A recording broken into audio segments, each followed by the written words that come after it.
I've done a lot of solo hikes over the years. Some for the views, others for the challenge, but mostly because I enjoy being alone in the quiet, away from the noise of people, machines, and phone screens.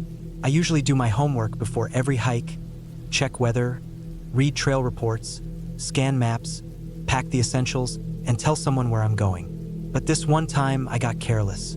I thought I knew the backcountry like the lines on my hands. I thought I was just going for a quick overnight loop up past Timberline and back. I thought nothing could go wrong. I was wrong. This happened back in late September a few years ago. The leaves had already started to turn, and the mornings were sharp with cold. I had planned to do a 2-day solo loop hike in a remote part of the Rockies, somewhere in northern Colorado, but far enough off the grid that I wouldn't see more than 1 or 2 other people if I was lucky. The trailhead started near a dirt Forest Service road and climbed into the alpine zone fast, circling a ridge and dropping back down along a stream. Roughly 18 miles in total. I'd split it in half 9 miles up, camp overnight above the treeline, then head back the next morning. I got to the trailhead around 9 a.m., later than I wanted to. The drive had taken longer because I missed a turn and had to double back. Still, the sun was out, and the forecast was good clear skies, slight breeze, no signs of storms. I had a 40-liter pack with me, packed light but smart: tent, sleeping bag, pad, water filter, small pot, a day's worth of food, bear spray, first aid kit, extra layers, headlamp, battery bank. I wore my usual hiking boots, merino base layers, a fleece, and packed a synthetic puffer for night. I even threw in my GPS unit with downloaded maps, though I rarely needed it on marked trails. The trail started off steep right away, switchbacking through dense pine forest. The air was crisp, and the forest floor was scattered with fallen needles. Everything smelled like pine and earth. There were no other cars at the trailhead, and after an hour of hiking, I hadn't seen a single person. That was fine by me. I liked it better that way. The trail was narrow but well-worn. After about 3 hours, I broke through the tree line and entered the alpine zone. No trees, just rocky tundra, low shrubs, and big views. The wind picked up, sharp and cold, so I put on a windbreaker. I stopped for lunch behind a boulder, out of the wind, and checked my GPS. I covered about 6 miles already, making good time. I figured I'd keep pushing forward until around 4 p.m., then look for a good place to set up camp. After another hour and a half, the trail became harder to follow. The cairns, those little stacks of stones that mark the way, were spaced farther apart, and some looked like they'd been knocked over. I found myself wandering slightly off trail more than once and had to pull out the GPS to get back on track. The ground here was uneven, with jagged rocks and patches of frozen mud.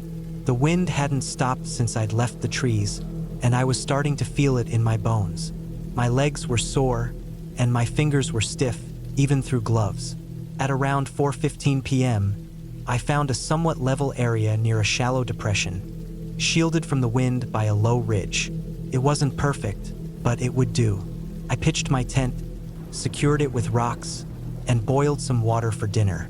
I watched the sun drop behind the ridgeline as I ate, turning the sky into shades of orange and deep purple. It was beautiful, but I couldn't enjoy it fully. There was a strange feeling in my gut, a kind of unease I couldn't shake. I chalked it up to being alone in a remote place as usual. I crawled into my sleeping bag around 8 p.m., right after the light disappeared completely. The temperature had dropped fast, probably below freezing. I could hear the wind whipping across the rocks outside, but inside the tent, it was silent except for the sound of my own breathing. I lay there, staring at the ceiling of the tent for a while, my mind not quite at rest. I don't know when I fell asleep. At around 1 a.m., I woke up with my heart racing. I hadn't heard anything, not exactly, but something had pulled me from sleep. Maybe a noise, or maybe just that same uneasy feeling now magnified in the dark. I stayed still and listened. Outside the tent, it was dead quiet. No wind, no rustling, just stillness. I slowly sat up and unzipped the inner mesh door. The tent's outer fly rippled gently, but that was it. I pressed my ear to the nylon and held my breath. Nothing. After a few minutes, I laid back down and pulled the bag tight around me. I told myself to stop being paranoid. I was above 11,000 feet, surrounded by rock and tundra. No animals usually came this high except mountain goats or the occasional marmot. I drifted back to sleep, but it wasn't restful. When I woke again, it was light out, but foggy. A dense, white mist had rolled in overnight and swallowed the landscape. I couldn't see more than 20 feet in any direction. I packed up quickly, wanting to get back down below the fog line. I checked my GPS and saw I was right on the trail, and the loop back should take me down along a narrow ridge and then drop into the valley below. I followed the GPS, trying to spot the cairns along the way, but the fog made it hard. My pace slowed as I picked my way across loose rock. I kept stopping to check the GPS, which was starting to lose signal intermittently. I didn't like that. About an hour into the descent, I came across a rock slide that wasn't marked on the map. It looked fresh, loose scree, some larger boulders. I tried to pick my way across it carefully, but my boots slipped on the unstable surface, and I went down hard on my left side. My leg twisted, and I felt a sharp pain shoot up through my ankle. I lay there for a second, cursing under my breath, trying to assess. I sat up and rolled my sock down. My ankle was already starting to swell. I rotated it gently, no sharp pain, so not broken, but probably a bad sprain. I dug into my pack and pulled out an elastic bandage, wrapped it tight, and took a couple of ibuprofen tablets. The fog still hadn't lifted. I hobbled forward, favoring my good leg. The trail continued along a narrow ridge about 4 feet wide, with steep drop-offs on both sides. The visibility was so bad I couldn't see where it ended. I moved slowly, one step at a time. The rocks were slick with moisture. Every step felt like a gamble. At some point, I realized I hadn't seen a cairn in over half an hour. I checked the GPS, but it was stuck on a loading screen, searching for satellites. I tried turning it off and on again, but nothing. I was blind in the fog, limping, and now unsure if I was even on the right trail. I sat down to rest. I forced myself to eat a granola bar and drink some water. My fingers were numb again. I checked the compass on my watch. According to my rough map and memory, the trail should have curved west and started dropping elevation, following a stream. But there was no sound of running water, just fog, and rocks, and silence. I made the decision to keep going in the direction I thought was correct, hoping the trail would become clearer. But the terrain kept getting worse. Looser rock, steep inclines, and still no sign of cairns or footprints. By noon, I knew I was off trail. Panic started to creep in. I forced myself to calm down. I took stock. I still had water, food, layers, shelter. My ankle hurt, but I could still walk. If I couldn't find the trail, I'd try to descend into the valley and follow the terrain. Downhill usually meant streams, and streams usually meant trails or roads. The descent was brutal. What looked like a gentle slope from above turned out to be a steep, uneven scramble. I slipped multiple times, once catching myself with my hands and tearing my gloves open on a sharp rock. My knees were shaking from the strain. I stopped to rest again, breathing hard, and that's when I noticed the smell. It was faint, but unmistakable. A mix of rot and something metallic, like rusted iron. I looked around but couldn't see anything in the thick fog. The smell hung in the air for a moment, then drifted off. It made me even more uneasy. By late afternoon, the fog started to thin. I could finally see farther, maybe 100 feet in every direction. But the land around me wasn't familiar. It was a wide basin, ringed with cliffs on 3 sides. The ground was uneven and pockmarked with rocks and shrubs. No trail, no signs of people. I was somewhere I hadn't been before. I checked the GPS again. Still nothing. I knew I couldn't go much farther with the light fading. I found a slightly sheltered spot near a boulder and pitched the tent again. I ate sparingly, just some jerky and a handful of trail mix. My ankle had swollen more. I wrapped it tighter and hoped it wouldn't get worse overnight. That night was the longest of my life. I kept waking up, heart pounding, thinking I'd heard something outside. Maybe I had. Scrapes, thuds, soft crunching. Each time I looked out, there was nothing, just fog, cold air, and my own breath. The next morning, the fog was gone. So was my food bag. I had hung it on a rock outcropping a few yards from the tent. It was I've done a lot of solo hiking in my life. I'm not a survivalist or one of those people who tries to act tough in the wild. I just like the quiet, the trees, and being out where cell signals can't reach. I work from home, and being around computers all day makes my brain feel fried. So when I get a free weekend, I pack up, load the car, and find somewhere new to hike. Usually it's uneventful. Just dirt paths, trees, birds, maybe a squirrel stealing my trail mix. But the trip I'm about to describe didn't go that way. It's been almost a year since it happened, and I still think about it all the time. I didn't tell anyone the full story for a while because I was afraid people wouldn't believe me. Not because it was supernatural or anything like that, but because it sounds so messed up and unlucky. But it happened, and it could have ended a lot worse than it did. This was late summer, mid-August. The heat was starting to cool off just a bit in the mountains, and I wanted one last big hike before the season changed. I chose a ridge trail in a remote part of a national forest that I hadn't explored before. The trailhead was about a 3-hour drive from my place, and the ridge trail was a loop, around 18 miles. The plan was to hike in about 10 miles the first day, set up camp near a stream I saw on the topographic map, and then finish the rest the next morning. I left before sunrise, drove through small towns and winding back roads, and got to the trailhead around 8 a.m. There were only 2 other cars parked there. It was a weekday, so I wasn't surprised. I double-checked my pack, filled my water bottles, and signed the trail register with my name, date, and planned route.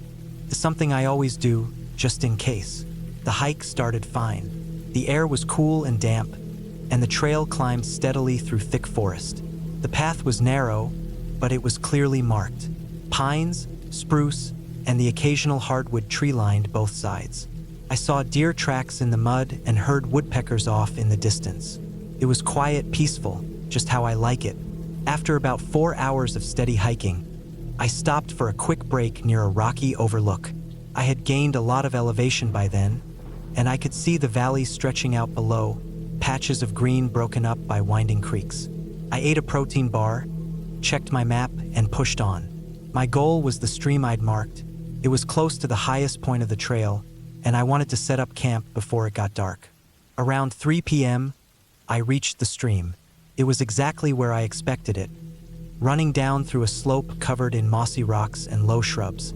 The water was cold and fast-moving. I found a flat area nearby, clear enough to pitch my tent, but surrounded by trees on 3 sides for some wind protection. I dropped my pack, filtered some water, and started setting up camp. I always take my time when doing this. Rushed setups lead to bad nights. I got the tent up, unrolled my sleeping pad, and laid out my small stove for dinner. By the time I was done, it was close to 5 p.m., and the sun had dropped behind the ridge. Shadows stretched long between the trees, and the temperature started to dip. That night, something felt off almost immediately. I couldn't explain it at the time. It wasn't a sound or a sight, just this creeping sense that I wasn't alone. I didn't hear voices or twigs snapping or anything dramatic. It was more like that feeling you get when someone's watching you from behind. I tried to ignore it.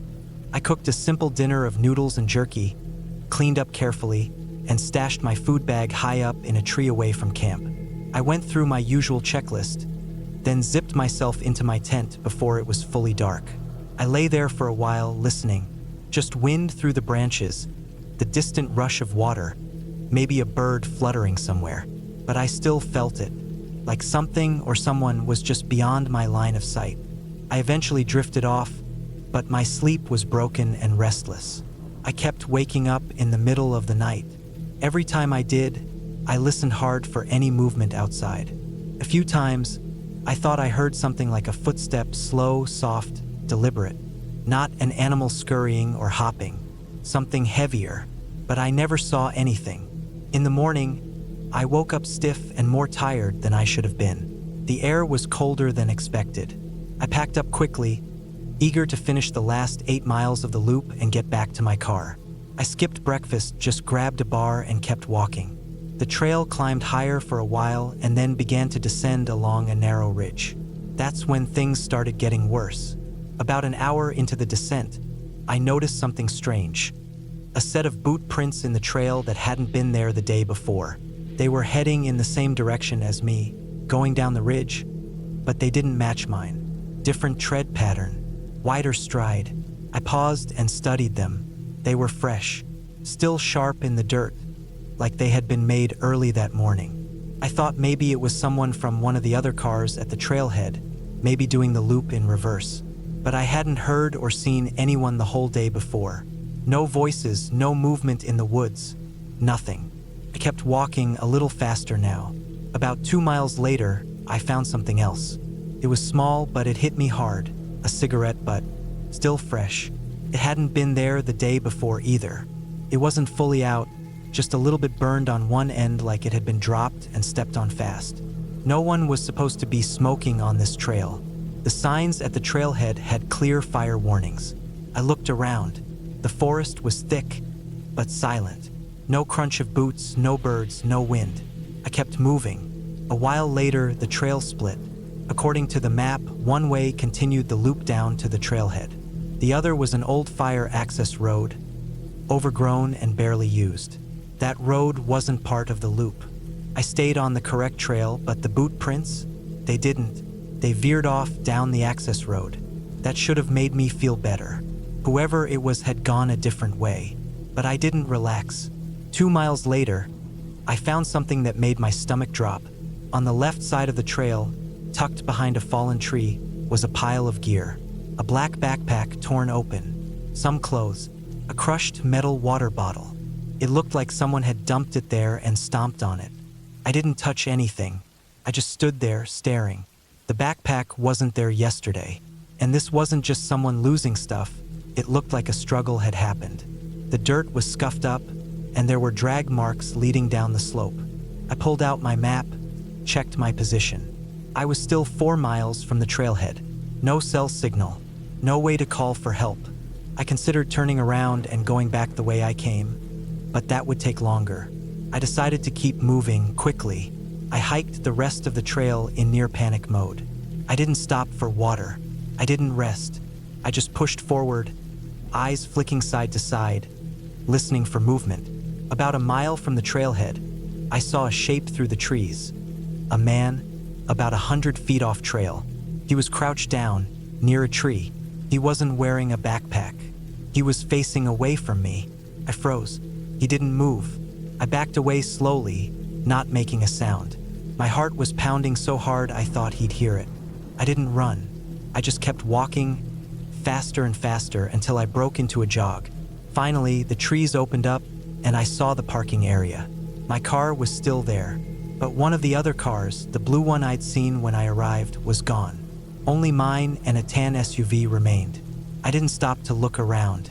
I unlocked my car, threw my pack in the back, and drove away as fast as I could. I didn't even take off my boots until I hit the main road. When I got home, I couldn't shake the feeling. I kept thinking about the gear pile, the cigarette, the man crouching in the trees. I called the ranger station and gave them a detailed report. I told them about the prints, the access road, and exactly where I saw the gear. A week later, they called me back. They said they sent a search team, but the gear was gone. Nothing was left. No backpack, no water bottle, no drag marks. The spot looked untouched. They said they'd monitor the area, but without anything concrete, there wasn't much they could do. That was the end of it. Except for me, it wasn't really the end. For months afterward, I had trouble sleeping. Every little sound made me jump. I stopped hiking solo for a long time. When I did start again, I only went to well-traveled trails, close to towns, places with good cell reception. I never figured out who that man was or what happened near that ridge. Maybe it was a squatter. Maybe someone was trying to intimidate hikers off the trail. Or maybe it was worse. I don't know. But I do know this. I trusted the trail too much. I thought remoteness meant safety. That just because I didn't see anyone didn't mean no one was there. That trip changed the way I hike. I still love the woods. I still seek quiet. But now I carry more than a map and a water filter. I carry a tracker, a loud whistle, and I always let someone know exactly where I'm going and when I'll be back. Because sometimes the scariest thing in the forest is just another person, and they don't need a reason. They just need you to be alone.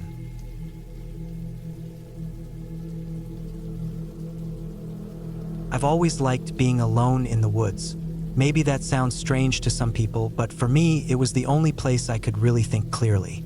I never liked busy streets or noisy houses. The forest didn't feel empty to me. It felt clean. It made sense. There was a rhythm in the trees and the dirt and the wind, and I liked being part of it. That's why I started hiking in the first place. I wasn't new to it either. I'd done long-day hikes, multi-day treks, and even some off-trail backpacking in the past. Nothing crazy, just enough to make me confident. Too confident, probably. I always carried what I needed: a GPS, physical map, compass, extra food, water filter, med kit, everything you'd expect. I had all that with me when I set out for my solo trip in late September. The plan was to hike a lesser-known route in northern Idaho, close to the Montana border. The area didn't get many visitors, especially that late in the season. Nights were already getting cold, and some folks didn't like hiking when there was a chance of early snow. I liked it, though. Cooler weather meant no bugs, fewer people, and better sleep at night. I parked at a small gravel lot by the trailhead.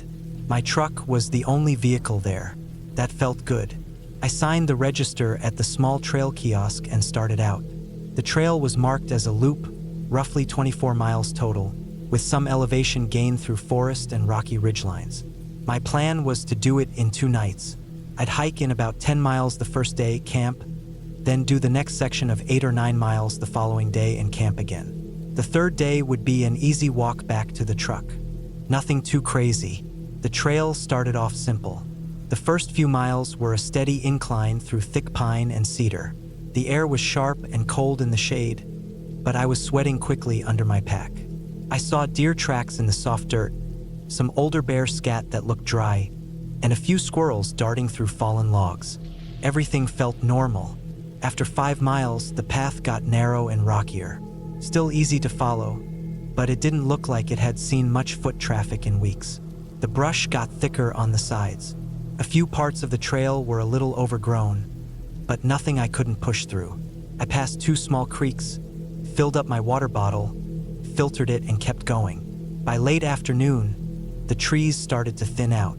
I climbed higher, and the light turned golden on the edges of the trail. I could see the outline of a ridge above me, and the valley I'd come from stretched out behind. I stopped to take a photo and noticed just how quiet everything had gotten. Not a single bird call, no wind, just silence. I found a flat spot by a rock outcrop to set up camp. There was a small clearing, just enough for my 1-person tent. I boiled water, made my dinner, and watched the sky turn purple. That first night was peaceful. I slept hard and woke up once to pee, but otherwise didn't have any trouble. I heard a few things in the woods, probably a raccoon or something, but nothing that made me nervous, just nature doing its thing. The next morning, I ate, packed up, and got back on the trail early. I had a long stretch to cover. According to the map, this was the more remote part of the loop. It dipped down into a small basin, followed a creek for a while, and then climbed back up to connect with the other side of the loop trail. About 4 hours in, the trail started to fade. At first, I thought I'd missed a turn. I checked my GPS, but it showed I was still on the route. The problem was the path didn't look like a trail anymore. The dirt turned to rocky ground, and there were patches where I had to guess where to go based on broken branches or old blazes on trees.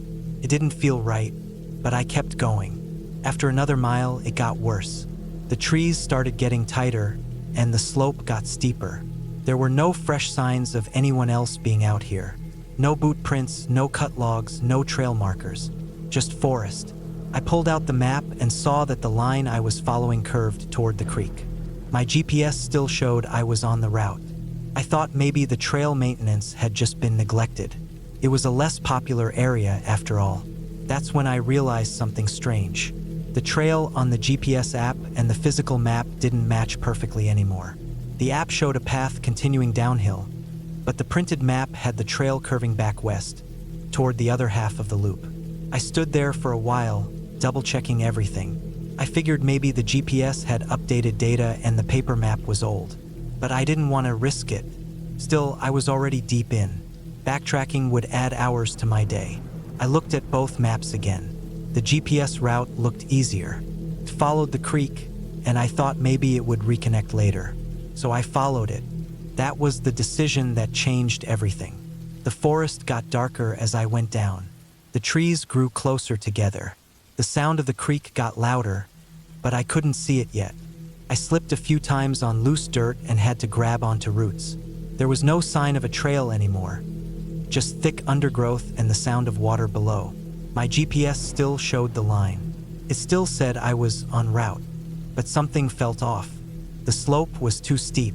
The air felt damp and cold, and I started noticing little things that didn't sit right. Mushrooms growing in strange patterns, trees with strange claw marks, and areas of the ground that looked disturbed. I tried to tell myself it was nothing, just animals, just erosion. Still, I kept looking behind me. Finally, I reached the creek, but there was no trail next to it, just water rushing over rocks and thick brush on both sides. I walked along the bank for a while, trying to find any hint of a path.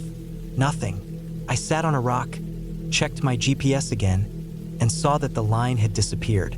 The app froze. Then the screen went black. I held the power button, but nothing happened. I opened the battery case. Dry. No reason for it to die. It had been at 60% just an hour ago. I turned it over in my hands, hoping it would come back on. Nothing. Now I was stuck by a cold creek in a steep ravine with no visible trail and no working GPS. That was the first time I really felt panic. I pulled out my compass and the physical map. I tried to figure out where I had gone wrong. I estimated I was somewhere in the southern section of the loop, near the creek, but the contours didn't match. I couldn't tell if I had gone too far east or not far enough. Everything looked the same. Steep hills, tree cover, winding streams. I decided to follow the creek upstream, thinking it might lead me back to a known trail point. The walking was hard. Slippery rocks, dead branches everywhere, thick willows and fallen trees blocking the way. I slipped into the water once. My right boot got soaked. It was cold, and the chill started creeping up my leg.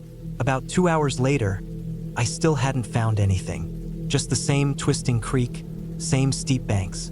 I started looking for a place to set up camp. I didn't want to hike in the dark again, especially not down here. I found a spot on a small rise just above the creek, flat enough for my tent. I set up quickly and tried to start a fire, but everything was damp. I ended up eating cold food and crawling into my sleeping bag early. That night, the forest was loud. Cracking branches, things moving in the brush, and once what sounded like a low grunt from the trees. I barely slept. I kept thinking I'd hear someone walking toward the tent, but nobody came. By morning, I felt stiff and cold. My boot was still wet. I boiled some water for coffee and sat on a rock, staring at the map. I made a plan to head west. If I was right about where I was, that should take me back to the main trail. The slope looked rough, but I didn't have much choice. I packed up and climbed. That's when the rain started. Not heavy at first, just a drizzle, but the clouds above looked thick and gray. I moved faster, trying to beat whatever was coming. The slope was brutal. I had to pull myself up by roots and branches. I kept checking my compass, keeping a straight line west.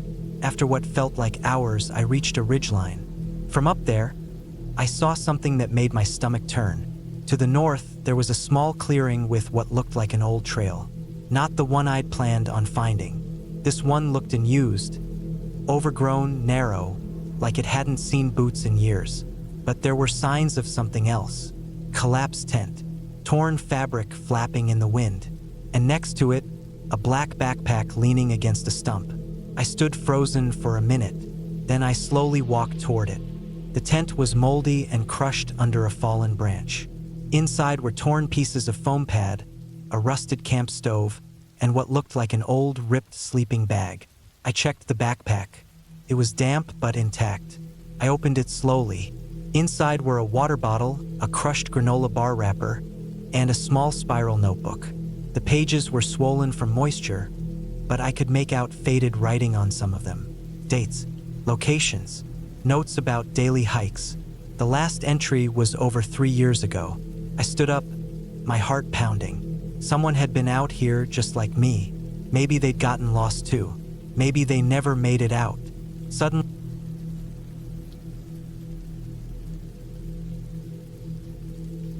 I don't know why I went alone that day.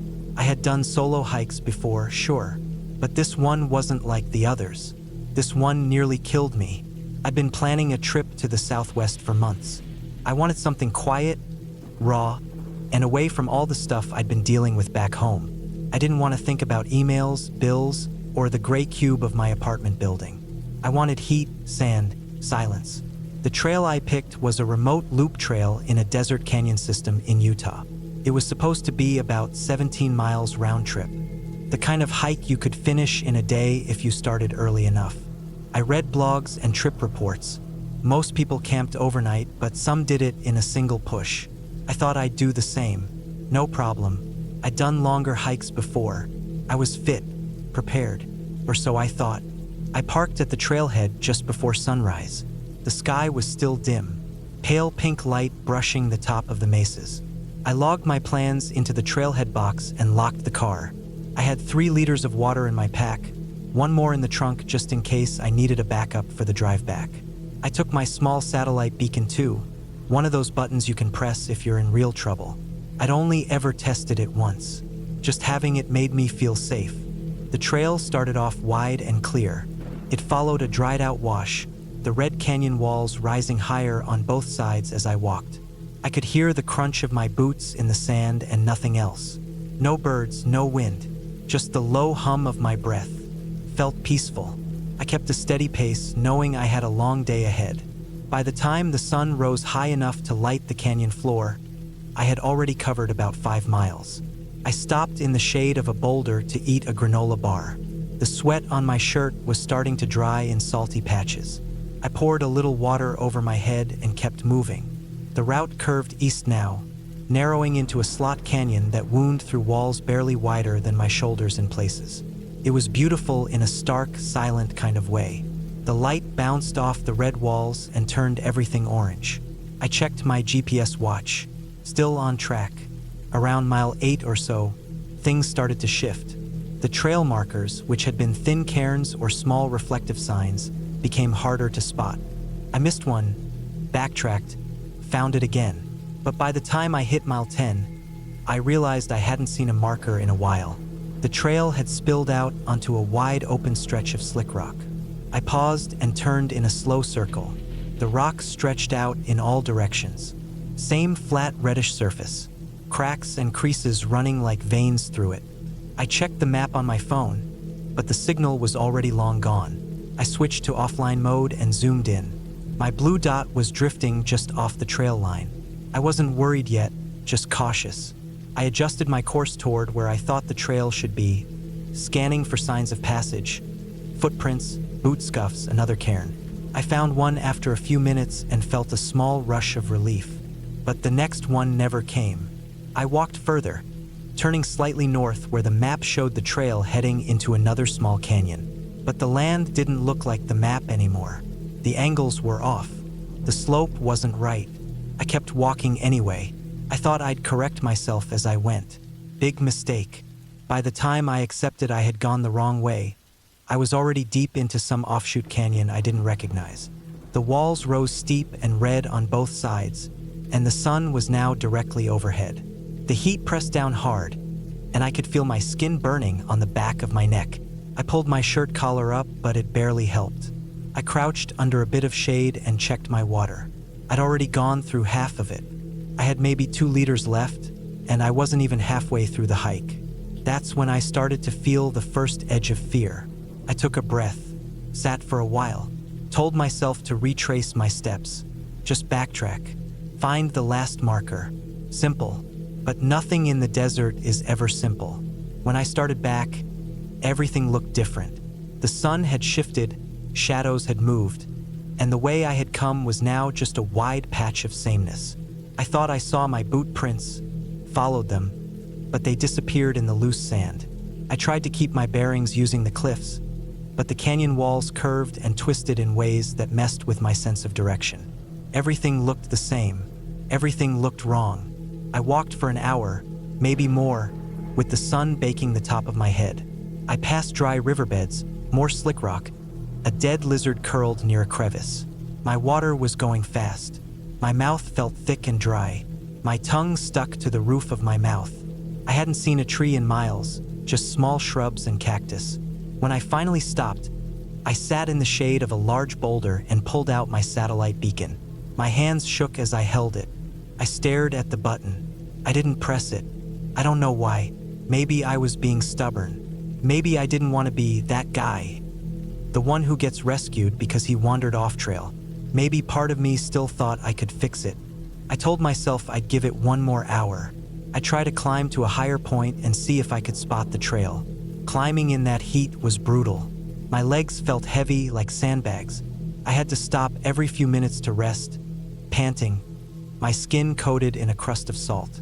The sun made everything blur. I felt like I was walking in a dream. When I finally reached a ledge high enough to see out over the canyon, my heart sank. There was nothing, just wave after wave of rock and desert and dry, empty canyons.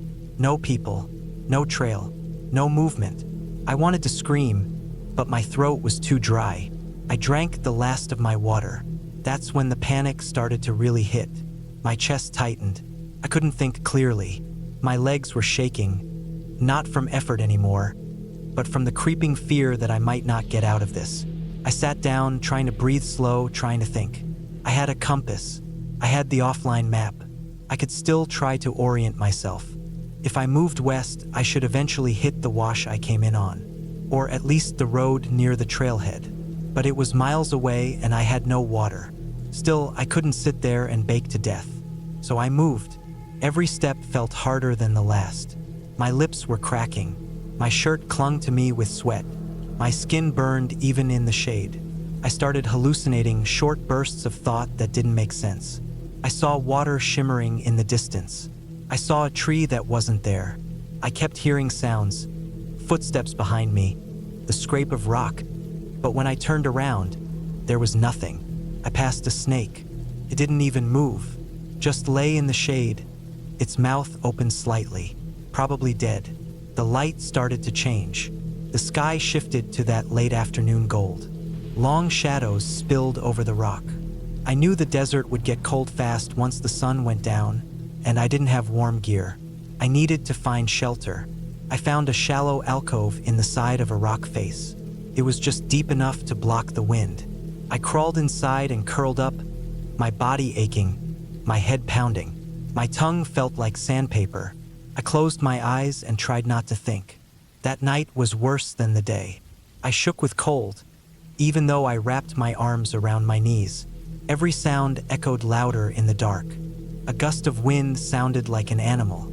The scrape of a pebble made me freeze.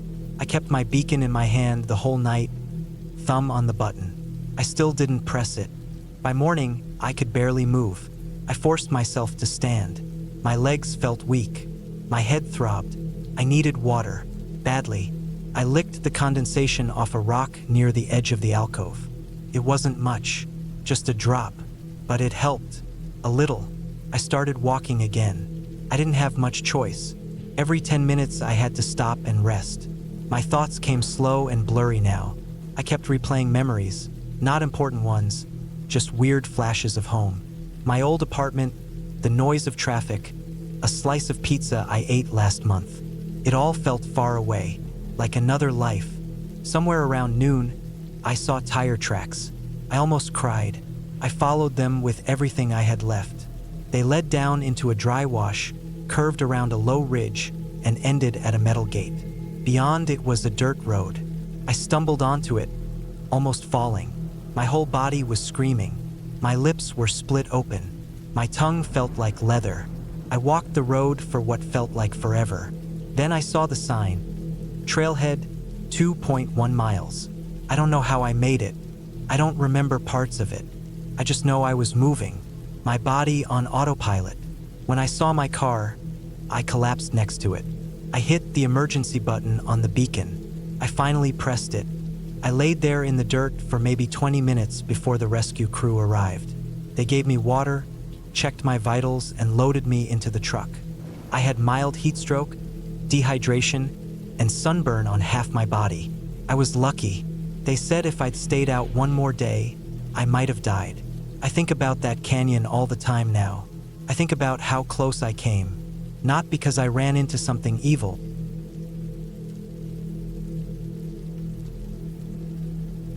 I'm not the kind of person who usually gets scared on trails. I've done solo hikes across rocky ridgelines, slept in dense woods, and gone days without seeing another soul. But this one was different. It started off like any other long weekend trip, but the further I went, the more it felt like something was just off. Not supernatural or ghostly, just wrong in a very real, very human way. This was the trip that made me take breaks from hiking alone. It happened last fall, early October. The weather was just starting to cool. I planned a 3-day loop through a national forest out west, somewhere I hadn't explored before.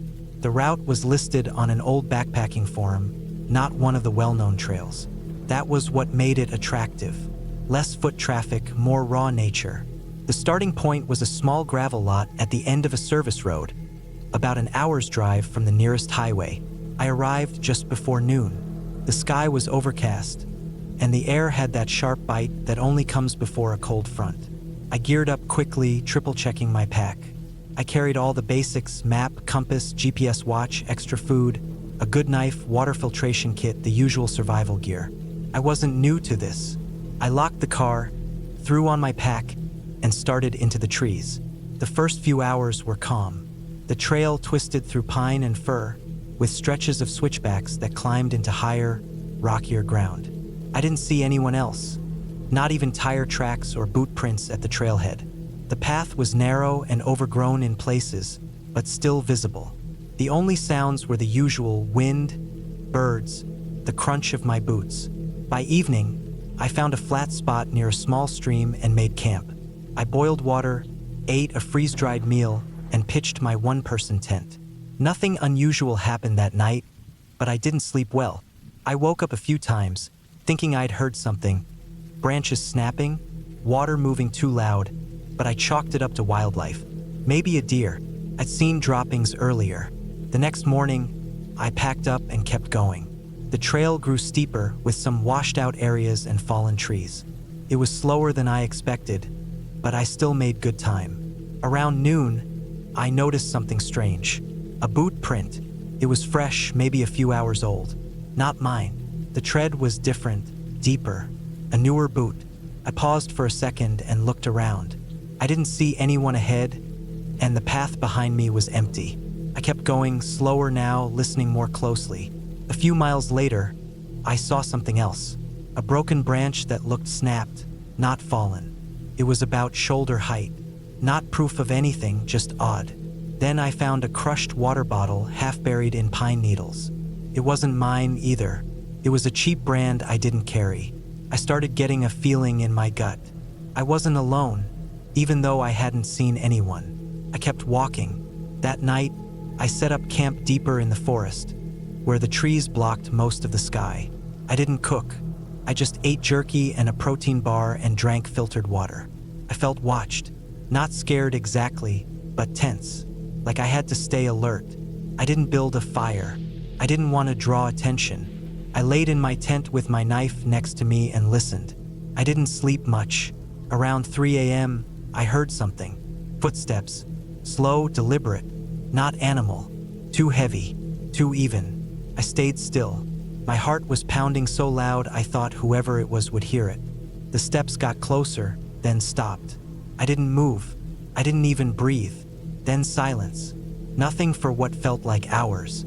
I must have passed out from exhaustion. When the sun rose, I got out and looked around. No prints. No sign anyone had been there. But I knew what I heard. I decided to change course. I pulled out the map and found a cutoff that would bring me back to the trailhead faster. It would mean bushwhacking through some rough ground, but I didn't want to spend another night out there. The new path was harder. No trail markers.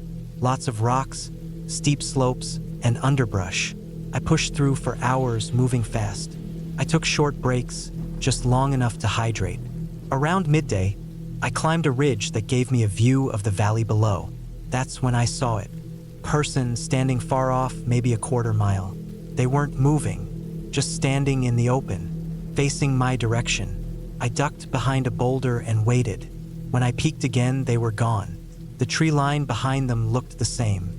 I don't know how they moved so fast. I didn't see them again after that. I kept moving even faster now. I wanted out.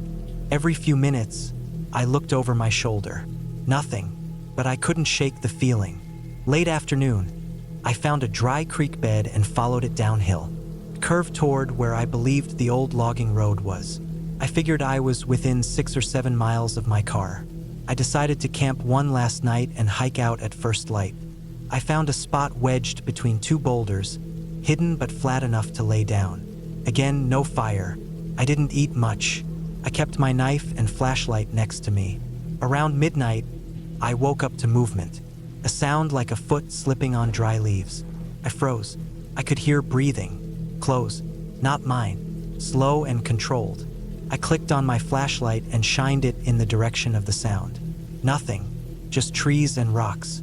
But I knew someone had been there. I didn't sleep again after that. When the sky started to lighten, I packed and moved fast. I didn't eat. I didn't rest. I pushed through until I found the logging road. It was overgrown, but still passable. I followed it for nearly 2 hours, sweating, scraping my legs on thorns, swatting at branches. Then I heard an engine, faint but real. I broke into a jog. I reached the parking lot just before noon. My car was the only one there. I opened the back, threw in my pack, and sat in the driver's seat for a long time, trying to calm my hands. I drove to the nearest town, checked into a motel, and didn't leave the room until the next day. I never figured out who I saw or what they wanted. Maybe it was another hiker just as paranoid as me. Maybe it was someone living off the grid, protecting their land. Or maybe it was someone looking for trouble. I don't know, but the fear I felt wasn't imagined. It was real. Something was wrong in those woods. Since then, I still hike, but I never go alone. I leave notes about where I'm going. I carry more than I used to: extra gear, a satellite beacon, even a small sidearm in states where it's legal. That trip changed how I think about the wild. Not because of wolves or storms or accidents, but because of people. And I've never gone back to that forest.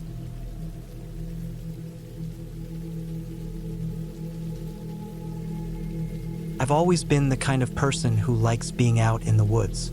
I grew up camping with my family every summer and spent a lot of time outside as a kid. As I got older, hiking became a solo thing for me. I liked the peace and quiet of it, just being alone out in the middle of nowhere with nothing but the sounds of birds and wind in the trees. I had done a bunch of solo hikes over the years, some just day hikes, others overnight or even for a few days. But the trip I took in September 2022 changed how I felt about hiking alone. I had time off work and wanted to make the most of it. So I picked a 5-day trail that ran through a national forest a few hours from where I lived. I chose it because it wasn't too popular, but still had trail markers and a couple of shelters along the way. The plan was simple: hike in, camp each night, and hike back. I packed everything I needed: tent, food, water filter, first aid kit, and the usual gear. The weather forecast looked good too. Clear skies, mid-60s during the day, cooler at night. It sounded perfect. The first day went great. I drove to the trailhead, signed in at the little logbook they keep for hikers, and started walking. The trail was mostly flat with a few hills and a good mix of thick trees and open areas. I didn't see anyone else all day, which was fine by me. I reached the first shelter around 5 p.m. and decided to set up camp nearby instead of sleeping in it. I liked being in my tent, away from bugs and the musty smell that always hung around the shelters. That night was calm. I had a freeze-dried meal, filtered some water from the nearby stream, and read a few pages from a book I brought. I fell asleep to the sound of crickets and the wind in the leaves. No issues.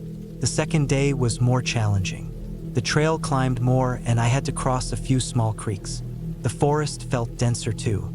Around mid-afternoon, I came across a tree that had fallen across the trail. It looked like it had been down for a while, but there was a faint path around it, so I followed that. I didn't think much of it at the time, but I realized later that was when I must have veered slightly off the main trail. By the time I noticed things weren't matching up with the map, it was too late to turn around. The trail I was on still looked used, and I figured it would loop back or connect with the main one again. But I didn't see any more markers. I kept walking, trying to find something familiar, but everything started to look the same. Trees, rocks, hills, nothing stood out. I felt a knot forming in my stomach. Still, I kept going, telling myself I'd find the trail again. By evening, I gave up trying to reconnect and just found a flat spot to camp.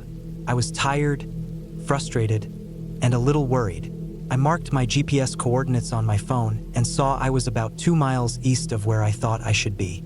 I had signal barely, but it was enough to get a basic map. I planned to cut across in the morning and rejoin the real trail. That night was when things started to feel really off. Around 1 a.m., I woke up to a sound. It wasn't an animal. It was like metal clinking, soft but clear. Came from deeper in the woods, maybe 100 feet away. I froze, listening. It happened again. 2 short clinks, like someone tapping a piece of metal against another. It didn't make sense. I was in the middle of a national forest, far from any road or campsite. I waited, holding my breath, then silence. No movement, no more sounds. I laid there for an hour, heart racing, but nothing else happened. Eventually, I dozed off again. In the morning, I packed up quickly. I didn't want to stay there any longer. I checked the GPS again and started walking west, hoping to hit the main trail. The woods were thicker than before. I had to push through underbrush and step over dead logs every few minutes. It was slow going, and I started getting frustrated. Sometime after noon, I found something strange. It was an old, rusted metal drum half buried in the dirt. It looked like it had been there for decades. Nearby, there were some broken bottles and what looked like the remains of a fire pit. I figured it might have been an old hunting or logging camp, but it wasn't marked on any map I had. What made it worse was that I found more signs of human activity after that. Old cans, bits of rope, a torn tarp. None of it looked recent, but it felt wrong. Like whoever left that stuff had just vanished. I got a heavy feeling in my chest and didn't want to hang around. I kept moving. The underbrush cut up my arms, and my boots were soaked from stepping into a swampy patch I didn't see until it was too late. I was tired and starting to get careless. Then I slipped on a slope and landed hard on my left side. My ankle twisted under me, and pain shot up my leg.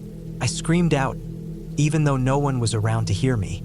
I sat there for a while, holding my ankle, trying to breathe. It wasn't broken, but it hurt bad enough that walking was going to be hard. I wrapped it up with an ace bandage from my kit and used a stick as a crutch. I was slow now, dragging my foot with every step. By evening, I hadn't reached the trail. I had no choice but to camp again. I found a small rise that looked dry and set up the tent. My ankle was throbbing. I took some painkillers, ate a little food, and laid back. I didn't sleep much that night. I kept hearing rustling nearby.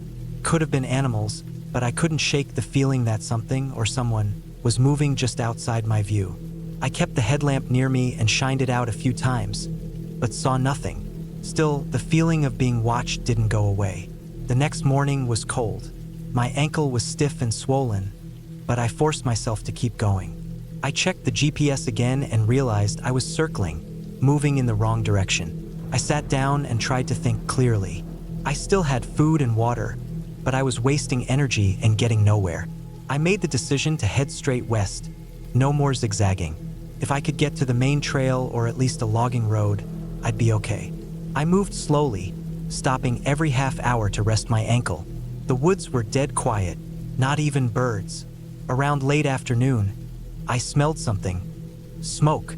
Not wood smoke, but something more chemical, like plastic. I followed it, hoping it was a campsite or a cabin. But what I found was worse. In a small clearing, there was a burned-out trailer. Just a frame and some melted pieces of metal.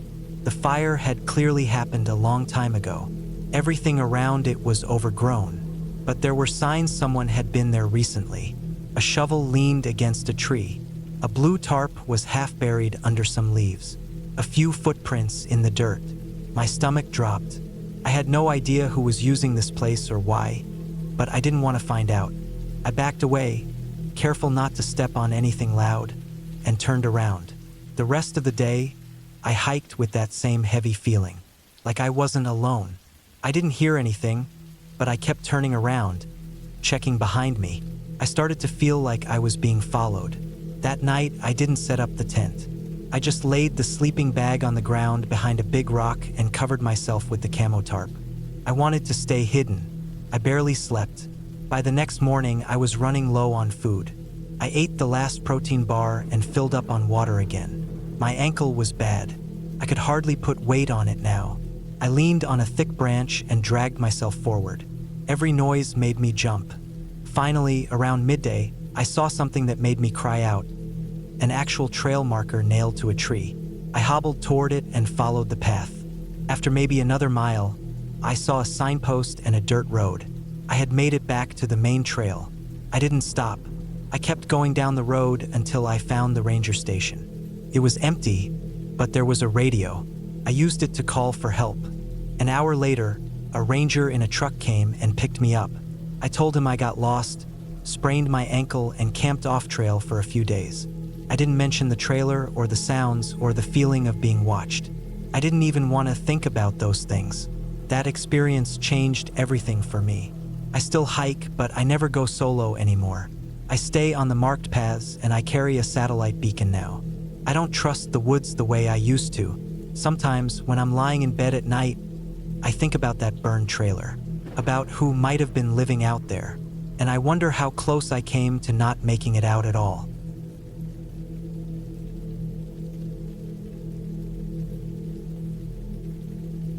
It started as just another hike.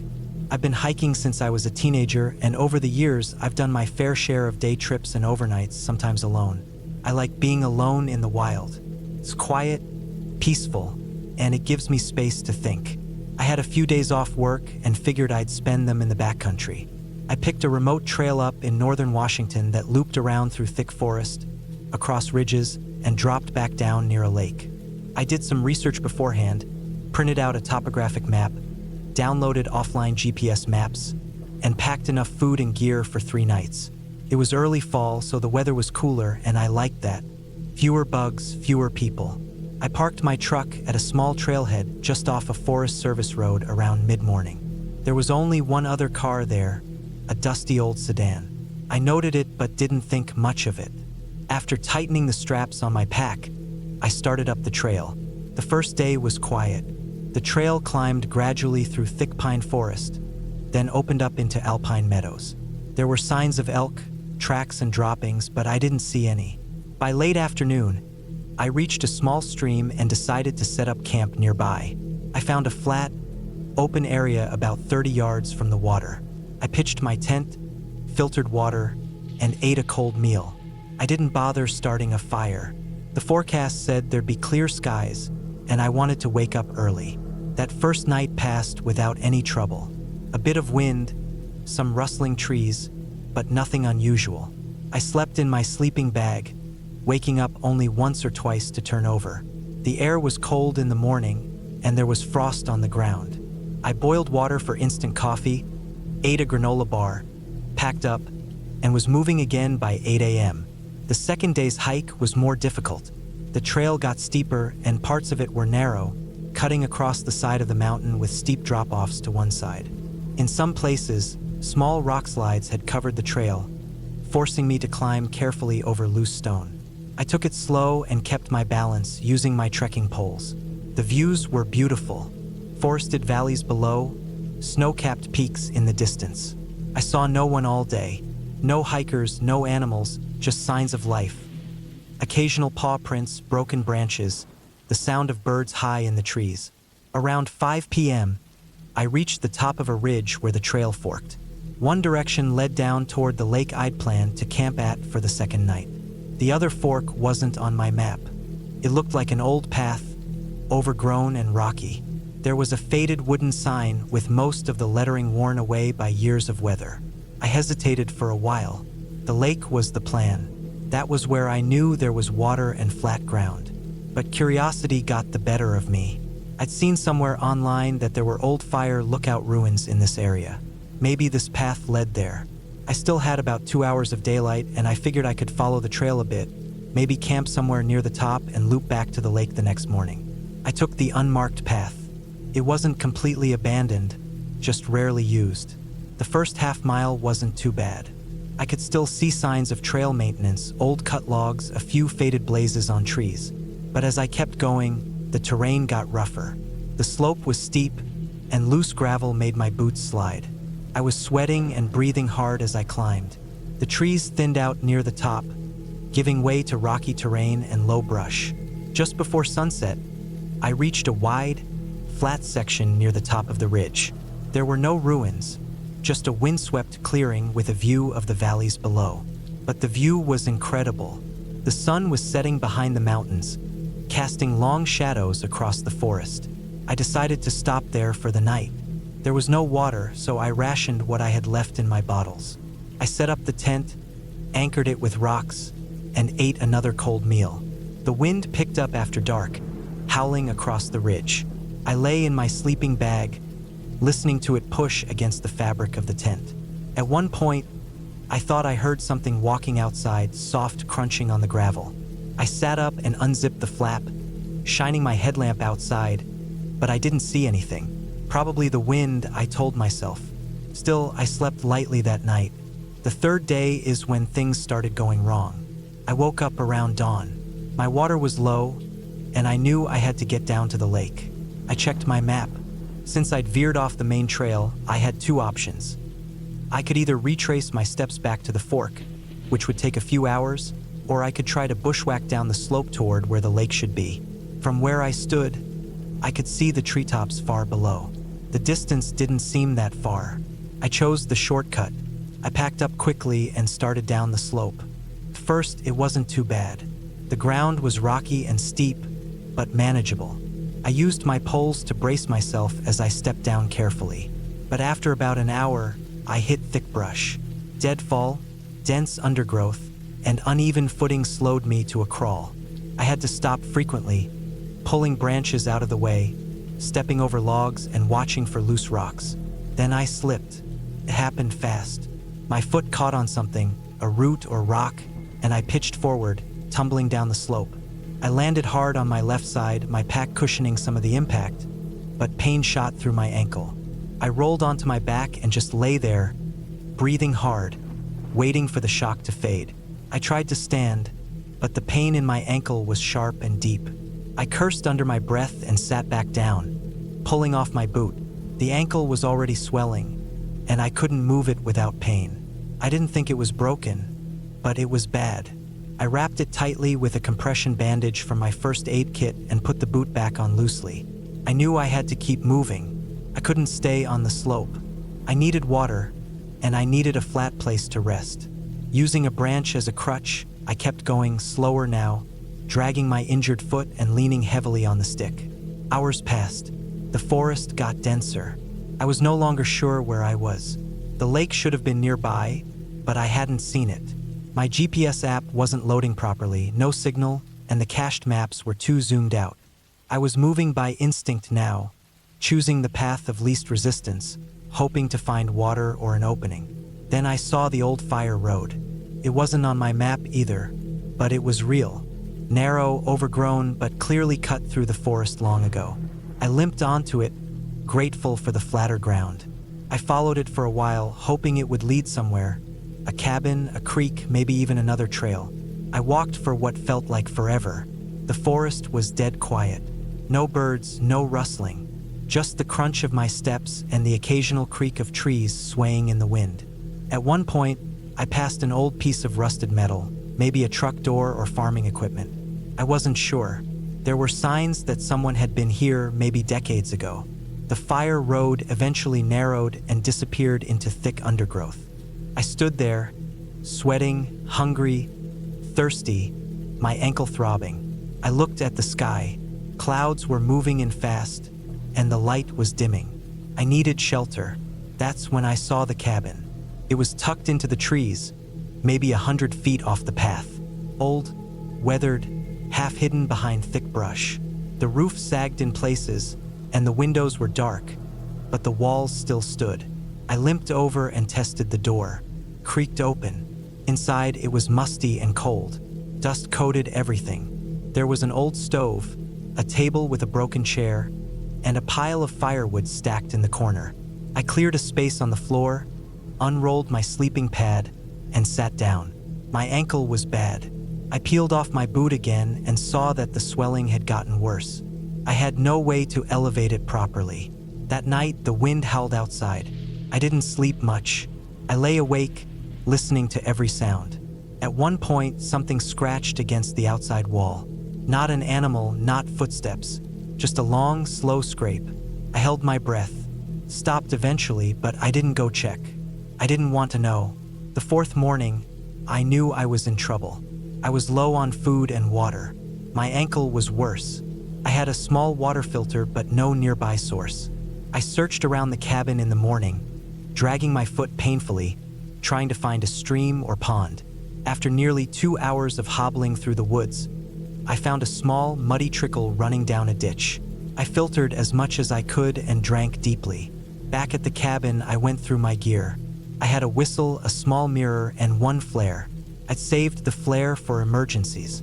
I climbed onto the roof, shaky, afraid it would collapse, and fired the flare just after noon. The red streak shot into the air and fizzled out above the trees. I waited. Nothing. That afternoon, I heard something in the woods again. Branches breaking. Heavy footfalls. I stayed inside the cabin, heart pounding. Hours passed. Whatever it was, it never came close. I started to think it might have just been wind or maybe a deer. Still, I kept my knife close by that night. The next morning, I made the decision to move. I couldn't stay at the cabin.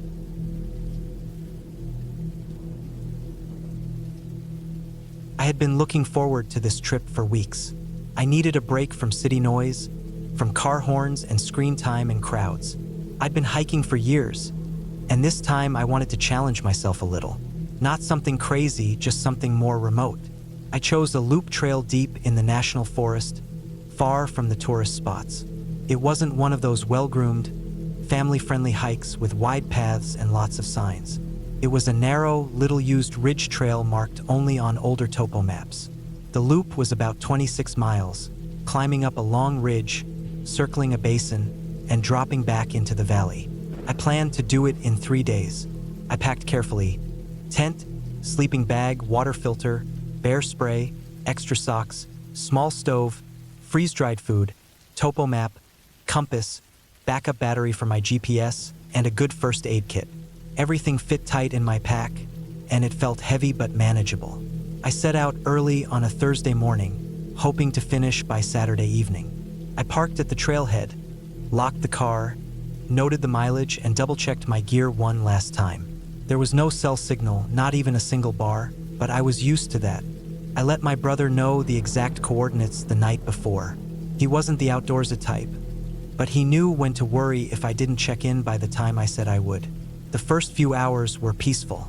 The forest was thick and still damp from overnight rain. I could hear the sound of my boots on wet leaves, birds overhead, and distant wind moving through the trees.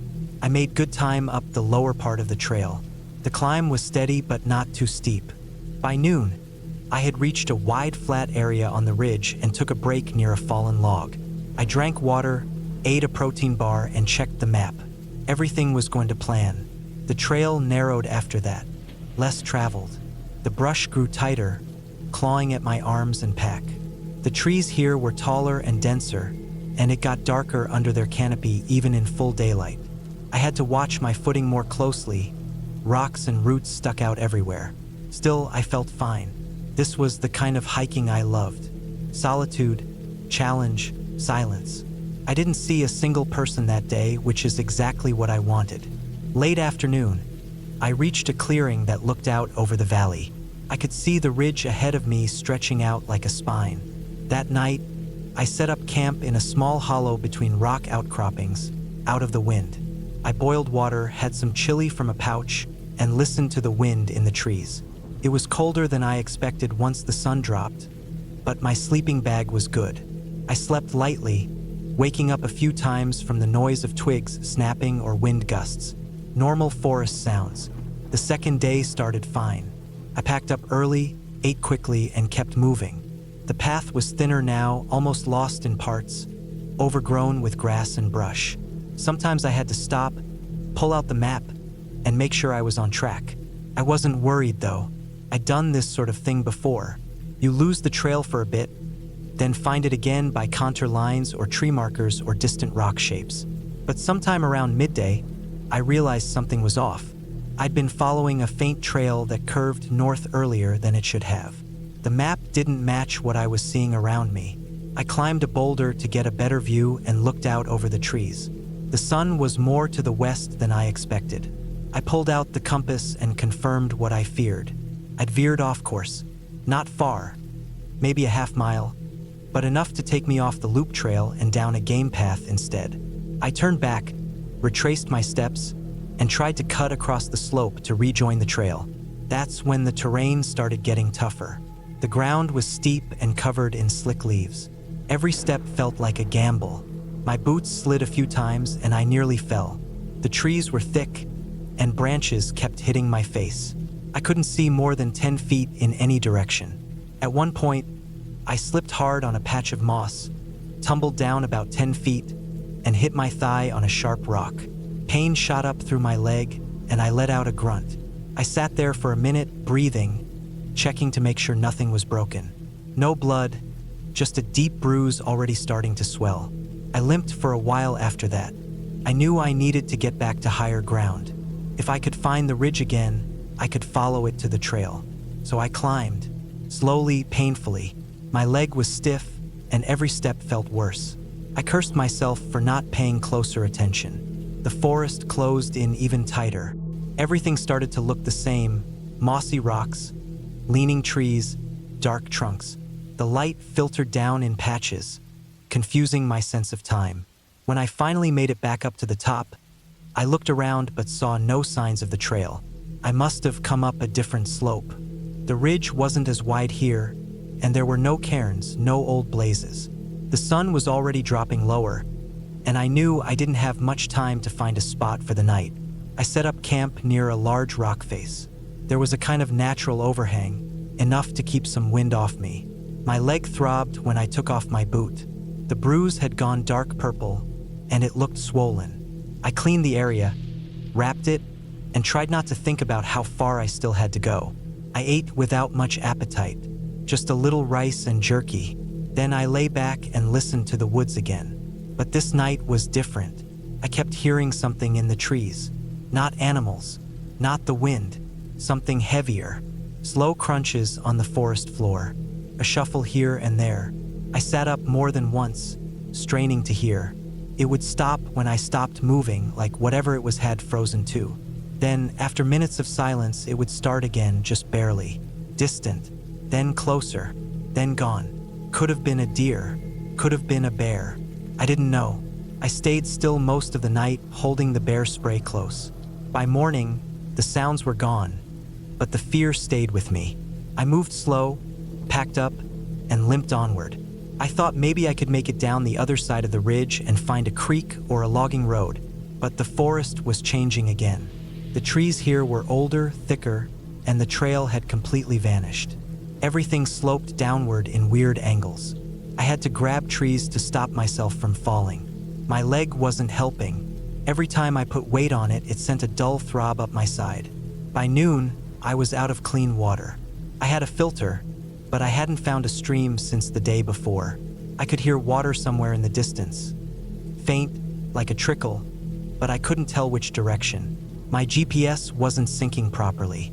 Clouds had rolled in and the signal was weak. The barometer showed a pressure drop, which probably meant weather was moving in. I kept walking. Each step felt harder. Hunger gnawed at my stomach, and I felt dizzy at times. I rationed the last of my trail mix. My mouth was dry, my lips cracked. I finally found a narrow stream, brown with tannins, and dropped to my knees to drink after filtering. It was cold and bitter, but it was something. I sat there for over an hour, just breathing. Then I made the mistake of trying to push farther before setting up camp.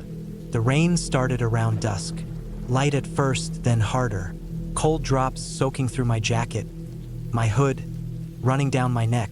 I was still trying to find flat ground, but everything was either sloped or soaked. My fingers were numb when I finally pitched the tent under a half-dead tree. It sagged, the guy lines barely holding in the wet soil. I crawled in, shivering, and wrapped myself in my bag. My leg felt feverish, like it was burning from inside. I checked it again.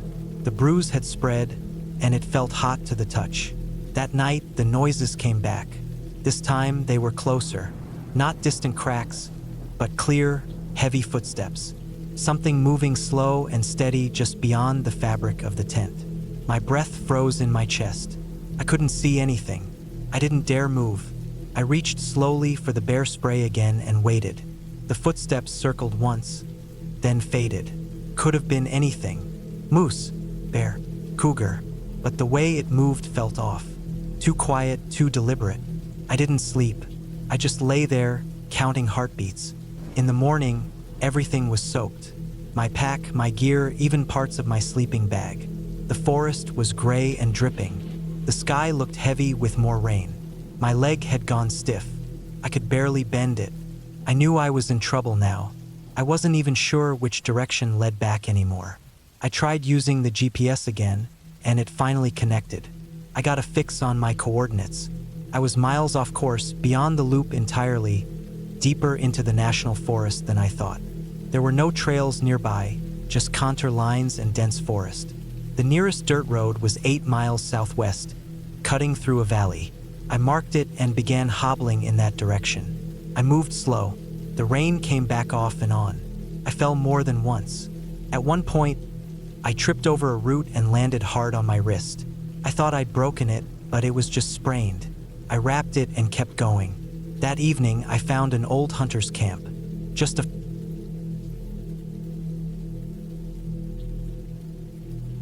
I never used to think much about how quickly something peaceful could turn dangerous.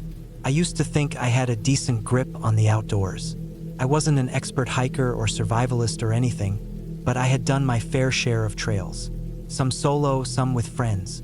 I had basic gear, decent shoes, a decent pack, and a decent sense of direction. Nothing fancy, just someone who liked being out in nature, walking for hours, feeling far from everything.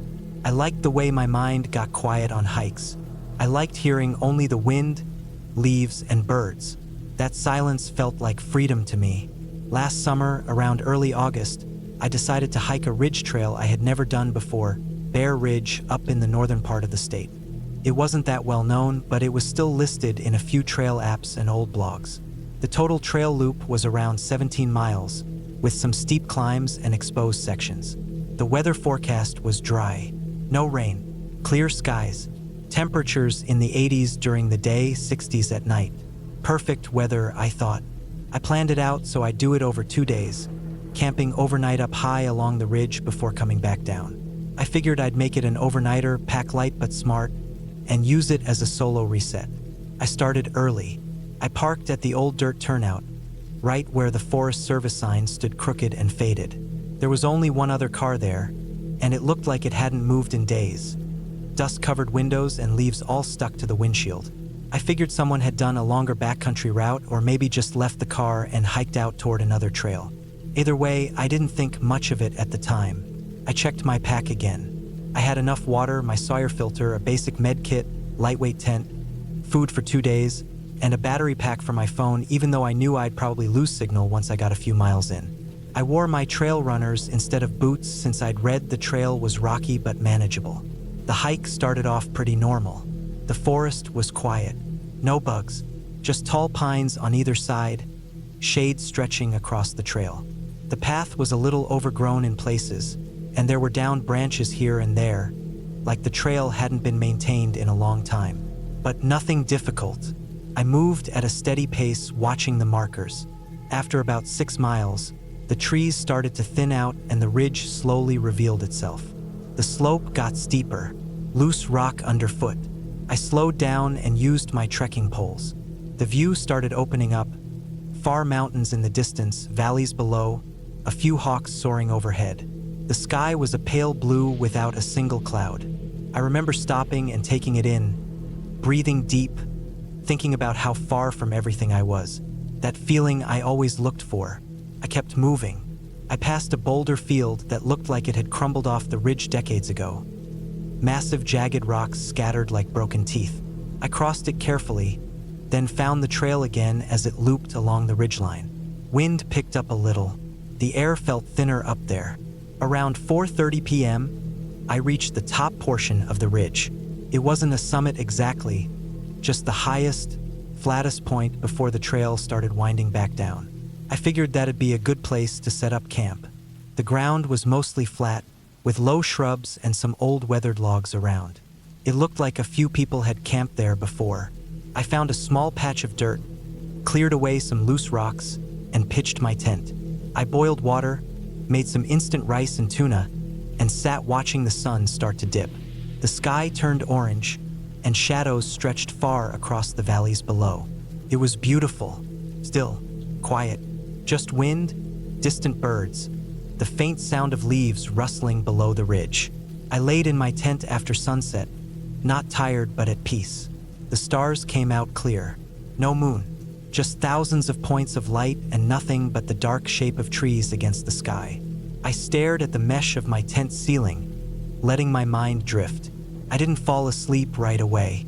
I laid there for hours. The wind picked up a few times, and the fabric of the tent fluttered. I tightened the guy lines. Sometime after midnight, I heard something. Not an animal, not wind, a sound like rock shifting, not crashing or tumbling, just a sharp clink, like someone stepped on loose stone. I sat up, heart starting to beat faster. I waited. Nothing. Silence again. I leaned out of the tent, listened hard. No footsteps, no crunching, no breathing. I told myself maybe it was a small rock falling from the higher part of the ridge. Maybe a rabbit, a marmot, something natural. I stayed awake for over an hour after that, just laying there wide-eyed. I finally drifted off close to 3 a.m. When I woke up, the sun was already high, maybe 8:30. My head hurt a little from the weird sleep. I crawled out, stretched, and started packing. As I reached for my food bag that I'd hung from a short tree nearby, I noticed it was gone. Not torn, not on the ground, just gone. I searched the area, walked the perimeter, looked under shrubs and behind rocks. Nothing, not a scrap, not a string. I always tied my bags well, high enough that small animals couldn't reach them. I had even double knotted it on a branch that felt solid the night before. It didn't make sense. I stood there for a while, stomach tightening. It didn't feel right. With no food left, I decided to skip breakfast and just push ahead. Finish the loop by early afternoon and grab something on the way home. I packed quickly and started hiking. The trail ahead was less worn. It wound down a steeper part of the ridge, switchbacking through some rocky terrain. Loose gravel in some sections. I moved slow. About a mile down, I reached a narrow part of the trail that hugged the ridge wall. To my left was a steep drop, maybe 50 feet down into dense brush and trees. The trail was only about 2 feet wide here. I planted my poles and carefully stepped along the edge. That's when I saw something off to the side. A shoe. Not just any shoe. A tan hiking boot sitting on its side, worn and dirty. I stared at it, heart picking up speed. Beside it was a piece of blue nylon fabric, maybe part of a rain jacket, stuck on a bush. There were no signs of people, no bags, no gear, just those two things. I looked down into the brush below the ridge edge. It was thick, steep, and impossible to make anything out. If someone had fallen there, you wouldn't see them unless you climbed down. I didn't go down. I stood there longer than I probably should have, then kept moving, faster now. The trail became more confusing as I descended. Markers were faded. Some were gone entirely. The brush grew thicker. Branches scratched my arms. I checked the map on my phone but had no signal. I had downloaded the offline version, but even that wasn't lining up with where I was. After another hour of descending, the trail just vanished. It led to an open patch of dry grass, then nothing, just thick trees in every direction. I stood there turning in circles. No cairns, no footprints, just wilderness. I tried to backtrack. climbed uphill again, but everything looked the same. I couldn't find the split. I walked another 20 minutes uphill before realizing I was burning energy fast, and I had no food. My water was halfway gone. I decided to head downhill again, following the slope. Usually that leads you to a road or a creek or at least out of elevation. But this ridge was different. I walked for hours, no sign of trail, just endless pine, dry air, and silence. The sun started to dip. My legs were shaking. My throat was dry. I rationed the last of my water, then started filtering from a shallow stream I found, barely enough to fill my bottle. That night, I didn't set up my tent. I just laid out my pad in a clear spot under a tree, keeping my pack close. I chewed a piece of gum from my first aid kit just to trick my mouth into thinking it had something. I heard noises in the woods, cracking branches, fast rustling. I didn't sleep. I just laid there gripping my trekking pole like it was going to protect me. By morning, I was dizzy and shaking. I kept going. I followed the slope again. I slipped a few times, catching myself on trees. My hands were cut and scraped. Around midday, I heard something in the distance. It was faint, a low hum, not mechanical but rhythmic. I pushed toward it, through thick brush, over logs. Eventually, I reached a dirt path. Not a hiking trail, just a narrow maintenance road with faded tire tracks. I followed it. It led me to a gate and beyond that to a logging site with trucks and parked equipment. No people. I kept walking until I found a small building, a shack used by the crew. It was locked, but there was a spigot outside. I filled my bottle, drank so fast I threw up, then drank more. An hour later, a worker arrived in a truck. He froze when he saw me, covered in dirt, bleeding from my shins and arms, face sunburned, shaking. He let me ride with him down to the nearest ranger station. They checked me out, gave me food and water, and asked a lot of questions.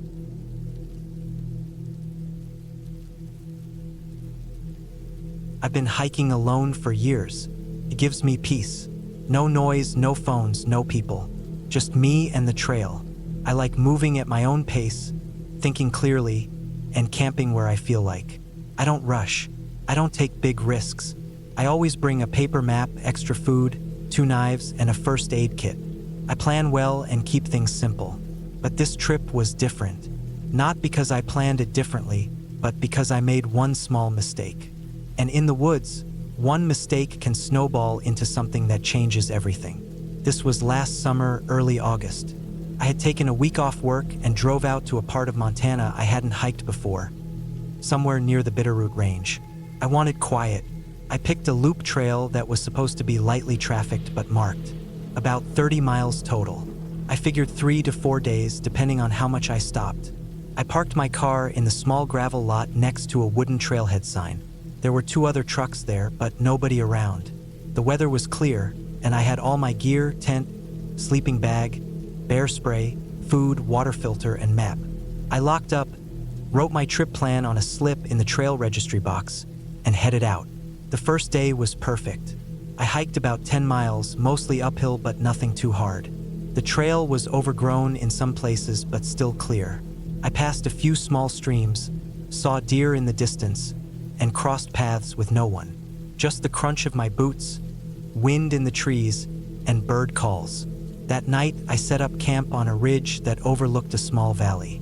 I boiled water, ate a hot meal, and crawled into my tent as the stars came out.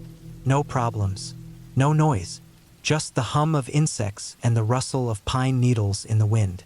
I slept well. The next day was when things shifted.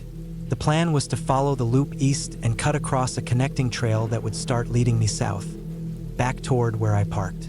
But about 5 miles into that morning, I came to a trail junction where the signpost was missing. All that was there was a rotted stump where a sign must have once stood. The map said the trail curved east and crossed a shallow creek. I saw a faint path to the right that looked like it might be it. I checked my compass and it seemed to match the direction. So I took it. That was the decision that started it all. The path was narrow and mostly dirt, but it looked traveled, not freshly, but worn enough to feel like a trail. It dipped down into a thicker part of the woods. At first, it matched the terrain the map showed. But after about a mile, things didn't feel right.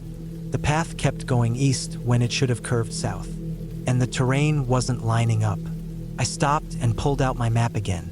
There were no obvious landmarks nearby, just forest.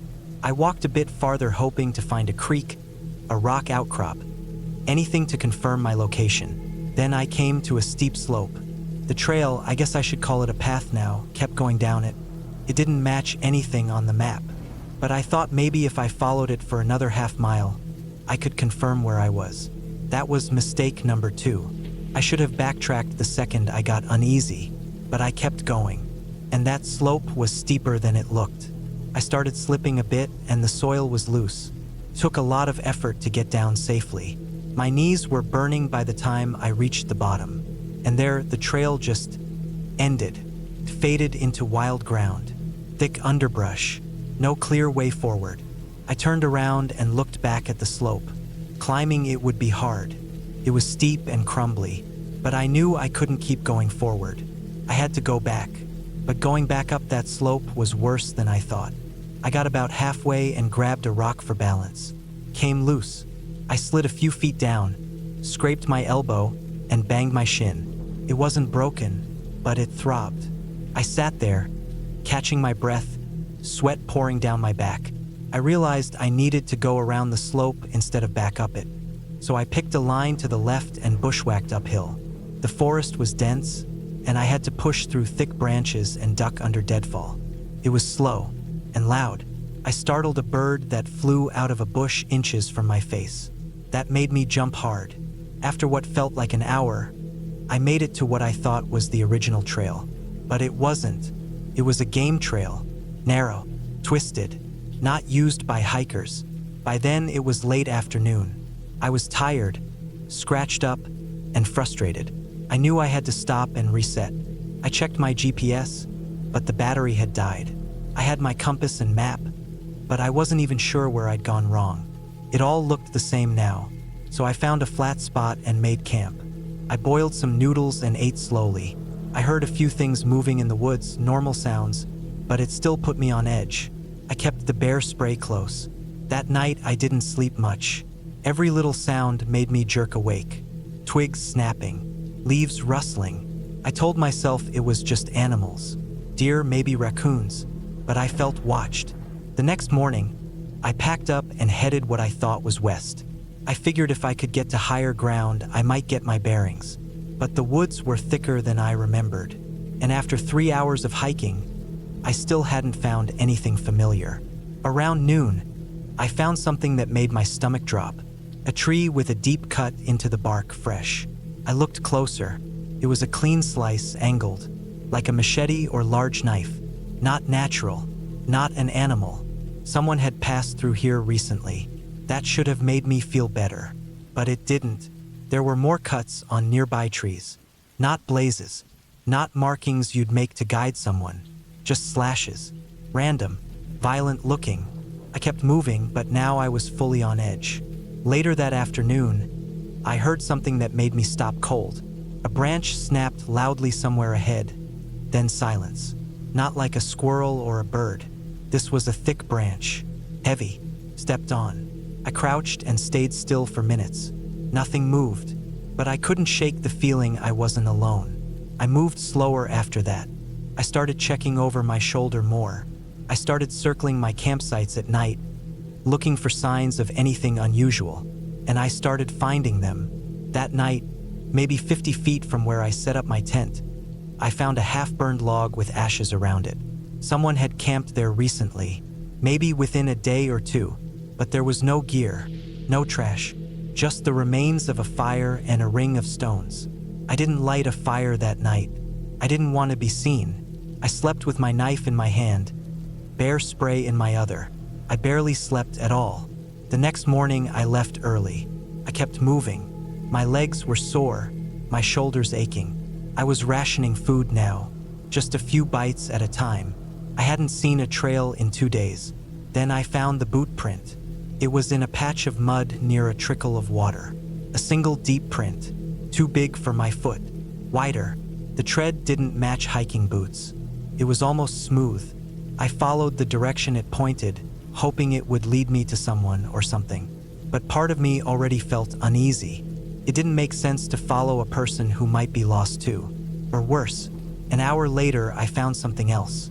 A torn strip of fabric on a tree branch, faded orange, like from a jacket. High up, almost out of reach. The forest around me felt wrong. Dead quiet, no birds, no wind, just me and my breath. And then I saw the trap.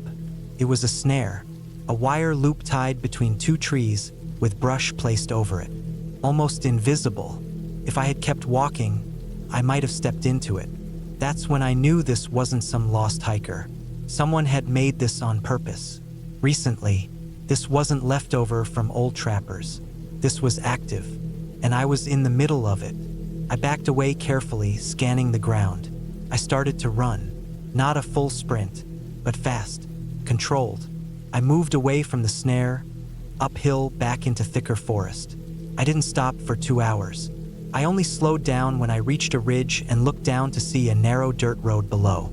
Not a trail, a road. Couldn't believe it. I climbed down, cut my hand on a rock, slid part of the way, but I made it to the road. It was empty, overgrown, clearly not used often. I turned left and walked fast. Maybe 10 minutes later, I saw it. A pickup truck, old, rusty, parked on the side with no plates.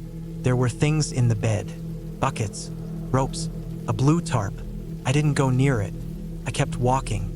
Farther down, I saw something else. An old wooden shack set back off the road. One window boarded, the door partly open. No sign of life, but smoke smell lingered in the air. I kept going. Eventually, the road curved and started leading downhill. I followed it for hours. My feet ached. My lips were cracked, and I had no water left. Just before dark, I heard a sound that made me stop. An engine. I ran toward it, waving my arms. A Forest Service truck came into view. A man inside slowed down and rolled down his window. I could barely...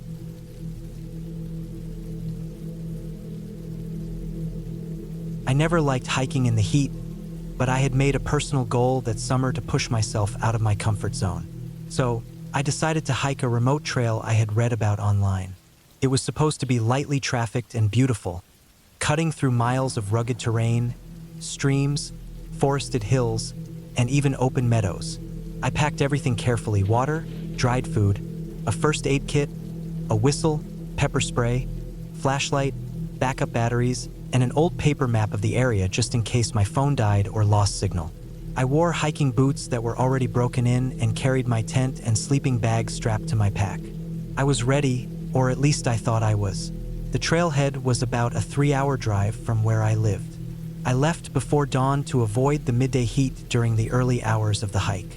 The parking lot was empty when I arrived, and the silence was almost eerie. I signed the logbook at the trailhead, noting my route and estimated return, then slipped the pen back into its holder and started walking. The first few hours were peaceful. The trail wound through thick woods, the air cool and damp from the early morning dew. I heard birds, saw squirrels darting through the underbrush, and once spotted a deer frozen among the trees watching me. There were old markers nailed to some of the trees, faded and cracked but still legible. The trail wasn't hard to follow at first. By mid-afternoon, the sun was high, and I was sweating hard. I kept drinking water and pacing myself, taking breaks in the shade when I could find any. The forest thinned in some places, revealing open patches of meadow with tall dry grass and the distant hum of insects. That's when I noticed something odd. I was taking a short break on a rock when I heard a crunch from the brush behind me. I turned fast, thinking maybe it was an animal, but I didn't see anything. I waited, holding my breath. Nothing. Just a breeze pushing through the trees. I stood up, brushed the dirt off my pants, and kept walking. But from that point on, I kept glancing over my shoulder. I tried to tell myself it was just the nerves or maybe an animal. Bears were rare in the area, but possible. Coyotes too. I had read about them. Still, I didn't like the feeling of being watched, and that sense never really left me. I had planned to hike to a specific spot where a small river crossed the trail. There was a flat area by the water where people sometimes camped. I figured I'd reach it by late afternoon, pitch my tent, eat, and rest. But around 4 p.m., I realized I had misjudged my pace. I was still about an hour out and I was getting tired. My legs were sore, my back ached from the pack, and my mouth was dry even though I'd been drinking water. I pushed on and finally reached the river just as the sun started dipping lower in the sky. The water looked clear and cold, so I filled my bottle, dropped in a purification tablet, and sat down to rest. The silence there felt heavy. I set up my tent quickly, laid out my sleeping bag, and ate some jerky and trail mix. Then I walked down to the river again and rinsed my face. That night I couldn't sleep. The woods around me were full of sounds, normal sounds I kept telling myself. Twigs snapping, leaves rustling, water trickling over rocks. Still, every time I closed my eyes, I felt exposed. I stayed half awake most of the night, lying there listening and clutching the flashlight in one hand. Around 2 or 3 a.m., I heard what I thought was a branch snapping really close to the tent. Not like the usual sounds. This was louder, sharper. I sat up slowly, not even breathing. I waited. There was another sound, soft, like something brushing against the outside of the tent. I turned on the flashlight and pointed it at the wall of fabric. Nothing showed. I unzipped the door just a little and looked out. Nothing. The moon was high enough to light up the river, the rocks, the trees, all still. I must have finally dozed off after that. When I woke up, it was light again. I felt like I hadn't slept at all. I made some oatmeal, repacked my gear, and continued along the trail. My goal was to do a loop that would bring me back to the parking area in 3 days. The second day was harder. The terrain changed steeper, rockier. At one point, I had to climb over a small landslide of loose rock and dirt. There were no trail markers there, and I had to rely on the map and GPS to make sure I was on the right track. I was sweating more than the day before, and the sun seemed more intense. I took shorter breaks now, not wanting to lose time. Something about the way the wind moved through the trees made me uneasy. I didn't feel alone. Around noon, I found what looked like a fresh boot print in a patch of mud. That shouldn't have been strange, but it looked newer than it should have. The tread was sharp and hadn't had time to dry or crack. That meant someone had passed through recently, within an hour, maybe less. I hadn't seen or heard anyone. I hadn't seen anyone's name in the trail log, either. From then on, I kept catching signs. A bent twig, a broken branch that looked like it had weight put on it. Once I found a torn corner of a plastic wrapper, stuck in some roots. It made me nervous. I told myself it was just another hiker who didn't sign the log, but it didn't feel right. I kept walking faster, only stopping to drink water. That night, I stopped at a clearing near a fallen log. I made a small fire just for warmth and set up the tent again. I kept my pack inside the tent this time and the pepper spray in my hand. I didn't even bother eating much. The moment the sun was down, I crawled inside and zipped it shut. Again, I couldn't sleep. Around midnight, I thought I heard someone moving in the trees. Not walking, but brushing through, like someone trying to move without being heard. It happened a few times. Then it stopped. I didn't check. I didn't even unzip the tent. I stayed completely still until the sun started to rise again. By morning, I was a mess. My eyes were bloodshot, and my body ached from how stiff I'd been lying there, too scared to move. I packed faster than I ever had in my life and started hiking again. I just wanted out. I had a shortcut mapped in my head, a way to cut through some switchbacks and shave time off the loop. It was rougher terrain, less marked, but it would bring me back to the parking area by evening. The shortcut was a mistake. Started okay. The path was narrow, mostly downhill, with loose rocks and dry soil. But about halfway down, I slipped and went hard onto my side. My ribs hit a rock, and pain shot through my whole chest. I rolled to my back and just lay there for a minute. I didn't think anything was broken, but I could barely breathe. After a few minutes, I forced myself up, checked my bag. It was intact, and kept moving, slower now. The trail disappeared not long after that. It had looked like a trail, but now I was just moving through brush and trees. I kept checking my map and compass. My phone was losing battery fast. I tried to match the terrain to the map, but everything looked the same. Hills, trees, dry patches, shadows. I was off trail. I decided to keep going downhill, figuring that I'd eventually hit the river or a road. But hours passed. I ran out of water. My legs were shaking, and every step hurt. My ribs throbbed with each breath. I found a shady spot and sat down, trying not to panic. Couldn't panic. I had to think. I checked the GPS one last time before my phone died. The dot said I was still miles from the trail. There was no service, no way to message anyone. I got up and kept walking, slower now, watching every step. The land dipped into a narrow gully, rocky and dry. I followed it. At some point, I started seeing trash. An old rusted can, a crushed plastic bottle. That gave me hope. People had been here. Maybe someone camped here once. I followed the gully for another mile, maybe two, and then I saw something I didn't expect. It was an old shack. Not a cabin, not even a real structure. Just a small shack made from scrap wood and metal, partly collapsed, like someone had thrown it together years ago and never finished. The roof sagged. The door hung crooked.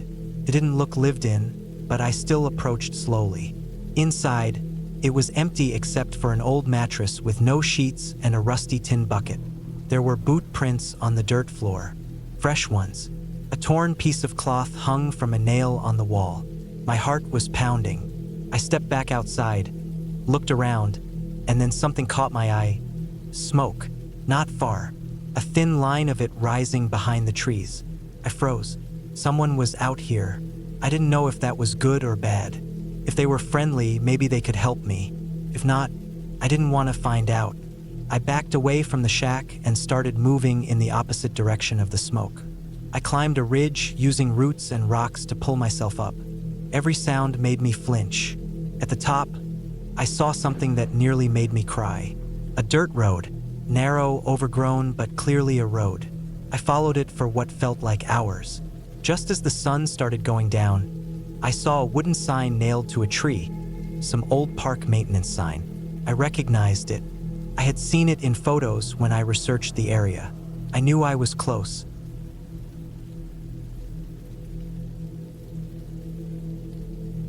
I never liked hiking with other people. Most of the time, I found that being alone out there made everything quieter, simpler, easier to think. No one to slow me down. No one to talk too much. I didn't even play music when I hiked. I liked the sound of the trees, the wind, the occasional birds, and even my own breathing. I'd done dozens of hikes over the past few years. Some were short and easy. Some were harder. Some took a day or two. But I never got cocky. I always packed carefully, checked weather forecasts, made sure someone knew where I was going, and kept a physical map and compass in my bag even though I used a GPS watch too. The hike I took in early September wasn't supposed to be anything crazy. It was a long loop trail through a forested area of western Colorado. I planned for 3 days, 2 nights. Weather was mild, early fall, with clear skies predicted the whole week. The first day went smooth. I got there just before sunrise, left my car at the trailhead, and got started. The air was cool but not cold. I followed the trail through tall pine trees and gentle hills. Felt good, peaceful. The kind of hike that lets your mind wander a little. I didn't see many animals except squirrels and a few deer in the distance. I stopped for lunch near a wide stream and refilled my water bottles using my filter. By the time the sun started going down, I was already a few miles past where I'd planned to camp. So I just looked for a flat spot off the trail, cleared away some small rocks and branches, and pitched my tent. I ate a freeze-dried meal, made a small fire just to stay warm for a bit, and went to sleep early. That night was uneventful.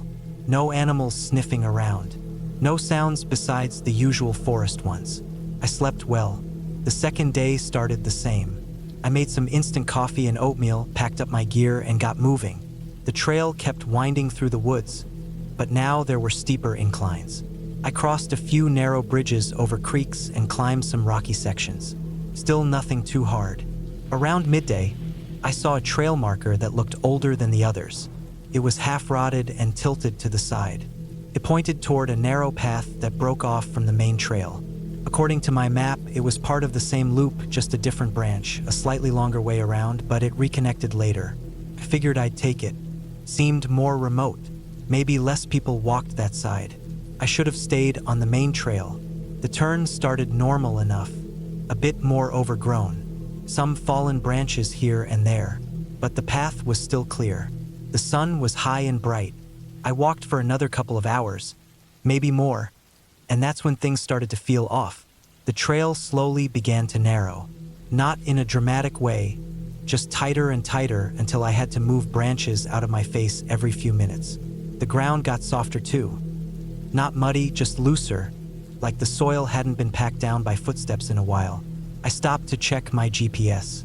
The watch showed I was still on the loop, just on the far side of it. I checked my paper map too, and it lined up.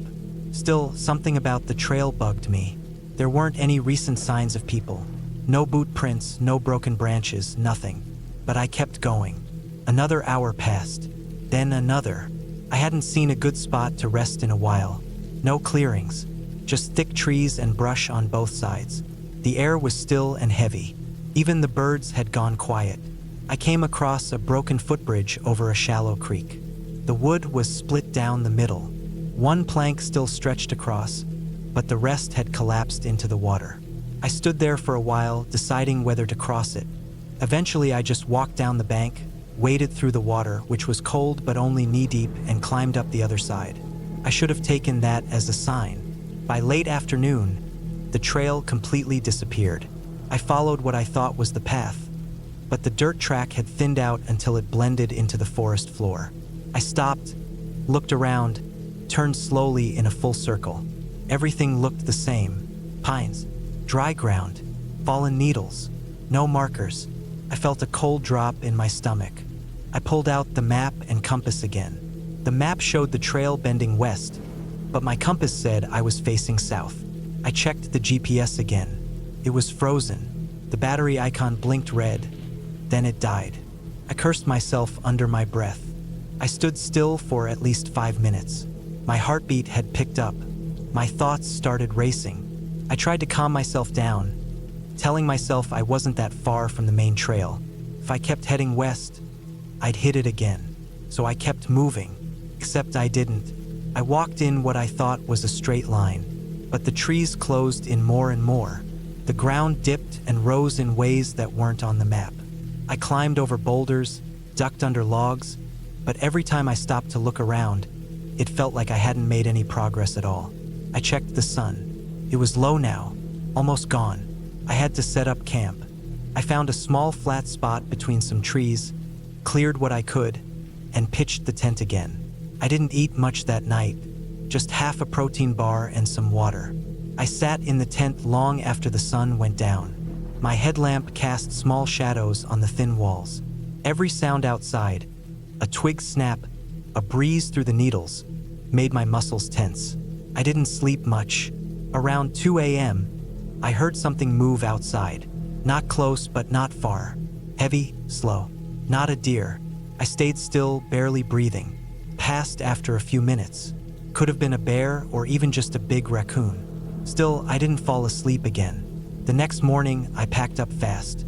I tried retracing my steps, but there weren't any. The forest floor was a mess of identical textures. Pine needles, dry dirt, random branches. By noon, I was completely turned around. I climbed a small ridge to get a better view, but all I saw were trees. Miles of them. The mountains in the distance looked wrong. I couldn't tell which direction I'd come from anymore.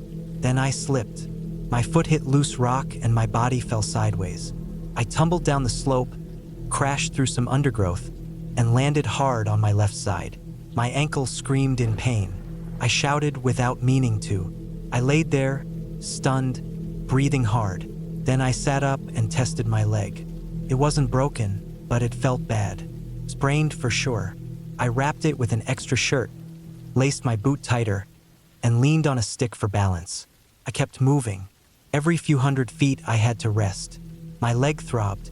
My throat was dry. I had water, but not much. I'd miscalculated how long I'd be out here.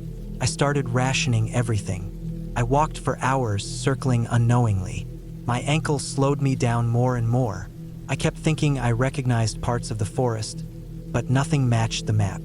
That night, I didn't set up the tent. I just laid out the sleeping bag on a soft patch of ground and curled up inside it. The cold crawled in anyway.